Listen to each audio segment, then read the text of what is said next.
दोस्तों आपने बहुत सारी वीडियोस देखी होगी जिसमें बताया जाता है कि आप स्टॉक मार्केट से करोड़पति बन सकते हैं, जो कि सच भी है। तो आज हम एक ऐसा तरीका देखने वाले हैं जिसे यूज करके आप करोड़पति बन सकते हैं। तो वीडियो को पूरे फोकस के साथ एंड तक जरूर देखना। दोस्तों स्टॉक मार्केट से पैसे कमाने के लिए आपको सिर्फ एक चीज करनी है, कोई भी स्टॉक या फंड कम प्राइस पर बाय करना है और जब मार्केट ऊपर जाएगा तब उसे सेल करना है। लेकिन यहाँ पर सवाल ये आता है कि हमें आइडेंटिफाई कैसे करें कि मार्केट कब ऊपर जाने वाला है और कब नीचे। तो इसके लिए कुछ इंडिकेटर्स है जिससे हमें पता लगा सकते हैं कि मार्केट ओवर वैल्यूड है या फिर अंडर वैल्यूड। तो सबसे पहला इंडिकेटर है PE ratio, price to earning ratio. आइए इसे समझते हैं एक एग्जांपल से। दो कंपनीज है, कंपनी ए और कंपनी बी। कंपनी ए का शेयर प्राइस है 100 रुपीज और उसके बदले कंपनी 10 रुपए कमाती है, तो कंपनी का पीई हो गया 100 डिवाइड बाई 10 मतलब 10। अब कंपनी बी का भी शेयर प्राइस है 100 रुपीज और इस कंपनी की उसके बदले अर्निंग है 5 रुपीज, तो कंपनी बी का पीई रेशो हो गया 100 डिवाइड बाई 5 मतलब 20।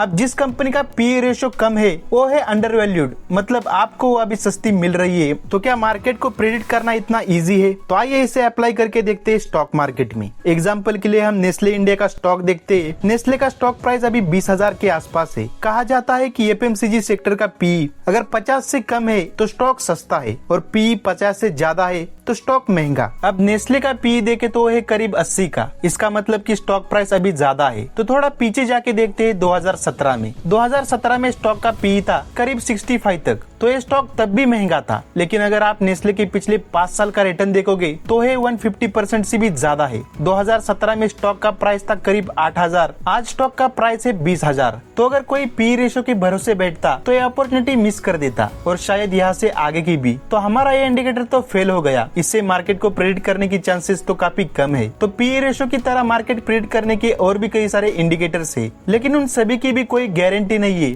तो फिर मार्केट को प्रेडिक्ट करे कैसे? इसका सीधा जवाब है कि मार्केट को प्रेडिक्ट करना इम्पॉसिबल है। कोई भी स्टॉक मार्केट का एक्सपर्ट ये नहीं बता सकता कि मार्केट में क्रैश आने वाला है या फिर बुल रन, और इसीलिए यहाँ पर एंट्री होती है एसआईपी की, यानी कि सिस्टमैटिक इन्वेस्टमेंट प्लान। इसमें आपको मार्केट ऊपर है या नीचे ये देखने की जरूरत नहीं है। अगर आप पूरे शिद्दत से कुछ पैसे मंथली इन्वेस्ट करते हो तो आप करोड़ रुपए कमा सकते हो। इसके लिए मैं आपको एक एग्जांपल देता हूँ। दोस्तों अगर आप बस 2,000 रुपए की मंथली एसआईपी स्टार्ट करते हो और अगले 30 सालों तक ऐसा करते चले जाते हो और जहाँ आपको 15% का रिटर्न मिलता हो तो आपके पास 1 करोड़ रुपए से भी ज्यादा रुपए होंगे। अब बहुत से लोग यहाँ ये भी पूछेंगे कि हमें 15% तक रिटर्न कैसे मिल सकता है? हमें तो स्टॉक मार्केट की ज्यादा नॉलेज भी नहीं है और हम ज्यादा रिस्क भी नहीं लेना चाहते। तो इसका जवाब है कि आप कम रिस्क में बिना कोई स्टॉक मार्केट नॉलेज की 15% रिटर्न ले सकते हैं, और इसके ऊपर मैंने ऑलरेडी वीडियो बनाया है जो कि आप ऊपर आई बटन पर क्लिक करके या फिर नीचे डिस्क्रिप्शन लिंक से देख सकते हैं। दोस्तों बहुत से लोगों का ये कहना है कि लमसम बेटर है एसआईपी से। तो अगर आपको लमसम पता नहीं तो मैं आपको बताता हूँ कि लमसम में आप अपना पैसा एक बार ही मार्केट में इन्वेस्ट कर देते हो, तो क्या एसआईपी से बेटर है? चलिए इसे भी एक एग्जांपल के साथ समझते हैं। 3 दोस्त थे, श्याम, राजू और बाबू। श्याम अपना पैसा एसआईपी की थ्रू इन्वेस्ट करने का सोचता है, वही राजू और बाबू लमसम तरीके से।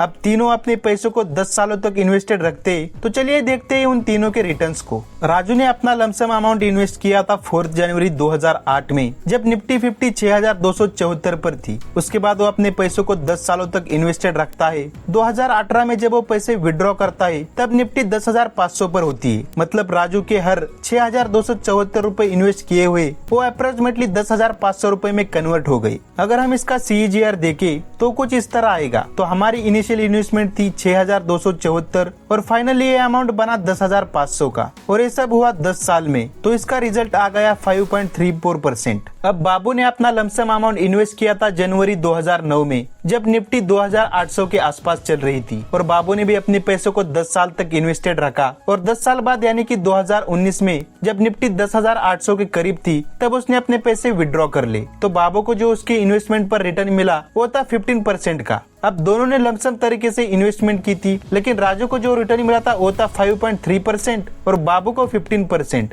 अब दोनों के रिटर्न में इतना डिफरेंस क्यों? क्योंकि राजू ने ओवर वैल्यूड मार्केट में इन्वेस्ट किया था और बाबू ने अंडर वैल्यूड। तो इसलिए लमसम इन्वेस्टमेंट के लिए आपको मार्केट के वैल्यूएशन को देखना होगा कि ओवर वैल्यूड है या फिर अंडर वैल्यूड। जैसा कि मैंने पहले बताया है, ये प्रेडिक्ट करना काफी मुश्किल है। तो अब देखते हैं श्याम के रिटर्न को, जिसे मार्केट के बारे में कुछ भी पता नहीं है, इसलिए उसने एसआईपी का ऑप्शन चुना था। श्याम ने भी तब इन्वेस्टमेंट स्टार्ट करी जब राजू ने करी थी, मतलब 4 जनवरी 2008 में। बट फर्क बस इतना था कि श्याम ने अपना पैसा एक साथ इन्वेस्ट नहीं किया, उसने मंथली SIP के थ्रू इन्वेस्ट किया। तो जब श्याम के रिटर्न को कैलकुलेट किया गया तो होता 13%, जो कि राजू के रिटर्न से कई ज्यादा है और बाबू के रिटर्न से थोड़ा सा कम।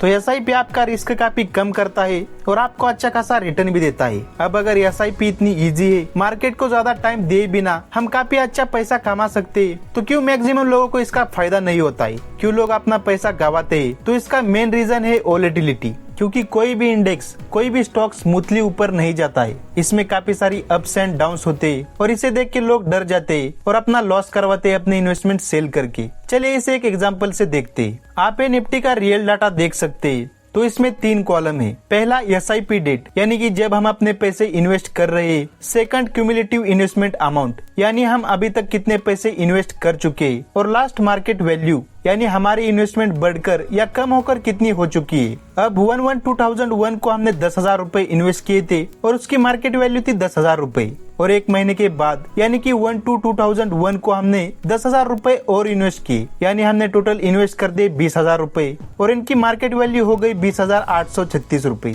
तो ये देख के हम खुश हो जाएंगे कि कुछ पैसे तो हमने कमाए। लेकिन अगर आप 2/4/2001 को देखोगे तो आपके 40,000 रूपए 35,000 रूपए में कन्वर्ट हो चुके हैं। 2/7/2001 को देखोगे तो आपके 70,000 64,220 में कन्वर्ट हो गए।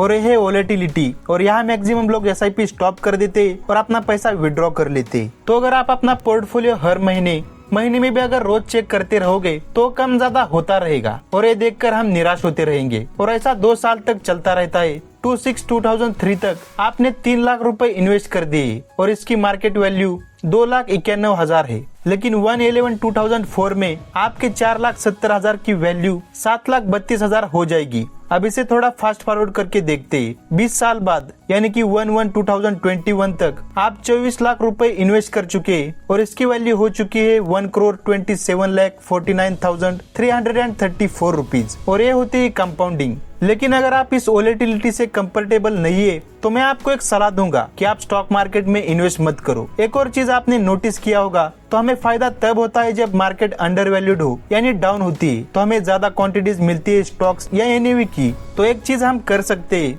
कि जब मार्केट डाउन है उस वक्त हम SIP तो चलने दे, लेकिन साथ में कुछ ज्यादा पैसे इन्वेस्ट कर दे, थोड़ी लमसम इन्वेस्टमेंट करे, ताकि जब मार्केट ऊपर जाए तो आपको काफी ज्यादा रिटर्न मिले। आज के इस जमाने में आप घर बैठे ऑनलाइन अपनी इन्वेस्टिंग जर्नी स्टार्ट कर सकते हैं। तो अगर आपको स्टॉक्स में इन्वेस्ट करने के लिए डीमैट अकाउंट की जरूरत है तो आप नीचे दिए गए डिस्क्रिप्शन लिंक से उसे डाउनलोड कर सकते हैं। तो दोस्तों, आप जब भी ये सुनते हो कि किसी आदमी ने बहुत पहले कुछ पैसे इन्वेस्ट किए थे जो आज बहुत बड़ा अमाउंट बन चुका है, तो इसके पीछे उन लोगों का पेशेंस और कंपाउंडिंग होती है। लेकिन आज बहुत से लोग ये बहाना बनाते हैं कि उनके पास पैसे नहीं थे इन्वेस्ट करने के लिए। लेकिन आज आप 500 रुपए से भी इन्वेस्टिंग स्टार्ट कर सकते हो और कंपाउंडिंग की वजह से ये अमाउंट काफी बड़ा हो सकता है। अगर आपने ये वीडियो यहाँ तक देखी है तो आपको बहुत ही इंपॉर्टेंट नॉलेज मिल गई है। लेकिन इसका फायदा तभी होगा जब आप इसे अप्लाई करोगे। तो इसलिए जितना जल्दी हो सकता है उतना जल्दी इन्वेस्टिंग स्टार्ट करो। अगर आपको इस वीडियो से कुछ सीखने को मिला तो इसे लाइक कर दो, नहीं मिला तो डिसलाइक कर दो। तो मिलते हैं नेक्स्ट वीडियो में। Finally, thanks for watching.